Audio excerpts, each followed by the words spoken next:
क्या आप जानते हैं अयोध्या में बनी भगवान राम और माता सीता की मूर्ति किस चमत्कारी पत्थर से बनाया गया है? आइए हम आज उसके बारे में जानते हैं। नमस्कार, राधे राधे। आपको बहुत बहुत स्वागत है सनातन ज्ञान सूत्र में। जिस पत्थर से भगवान राम और माता सीता की प्रतिमा बनाई गई है उस पत्थर का नाम है शालिग्राम पत्थर। धार्मिक मान्यताओं के अनुसार शालिग्राम पत्थर भगवान विष्णु के स्वरूप माने जाते हैं और कई हिंदू घरों में इनकी नित्य दिन विशेष पूजा की जाती है। शालिग्राम पत्थर गंडकी नदी के तट पर पाए जाते हैं और यह 33 प्रकार के होते हैं, जिनमें 24 प्रकारों की पूजा भगवान विष्णु के 24 अवतारों के रूप में की जाती है।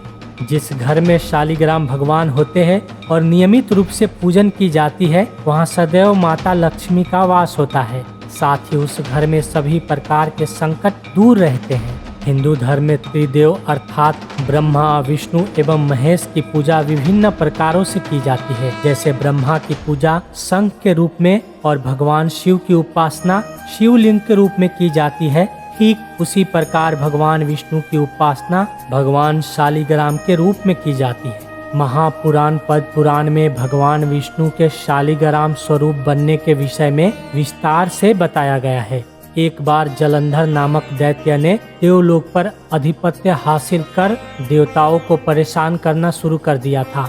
इस बात का ज्ञान जब जलंधर की पत्नी वृंदा को हुआ, तब अपने पति की रक्षा के लिए वह कठोर तपस्या के लिए बैठ गई।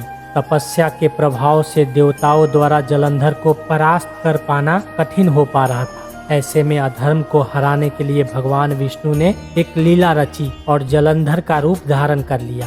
जब भगवान विष्णु वृंदा के समक्ष जलंधर के रूप में पहुँचे, तब वृंदा ने अपने पति को सामने देख तपस्या से उठ गई, जिसके बाद जलंधर युद्ध में मारा गया। जलंधर के वध का समाचार और भगवान विष्णु के षड्यंत्र का ज्ञान जब वृंदा को हुआ, तो वह श्री हरि को पत्थर बनने का श्राप दे दिया। वृंदा के इस श्राप के कारण संपूर्ण सृष्टि में हाहाकार मच गया।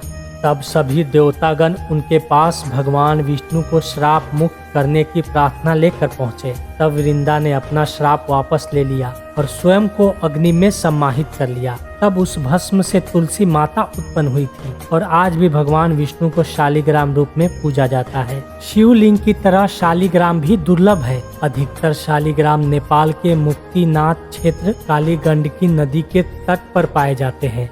काले और भूरे शालिग्राम के अलावा सफेद, नीले और सुनहरी आभा युक्त शालिग्राम भी होता है, लेकिन सुनहरा और ज्योति युक्त शालिग्राम मिलना अत्यंत दुर्लभ है। पूर्ण शालिग्राम में भगवान विष्णु के चक्र की आकृति प्राकृतिक तौर पर बनी होती है। शालिग्राम यदि गोल है तो वह भगवान विष्णु के गोपाल रूप है।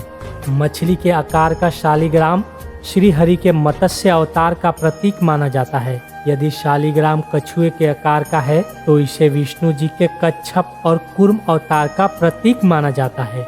शालिग्राम पर उभरने वाले चक्र और रेखाएं विष्णु जी के अन्य अवतारों और श्री कृष्ण के रूप में उनके कुल को इंगित करती है।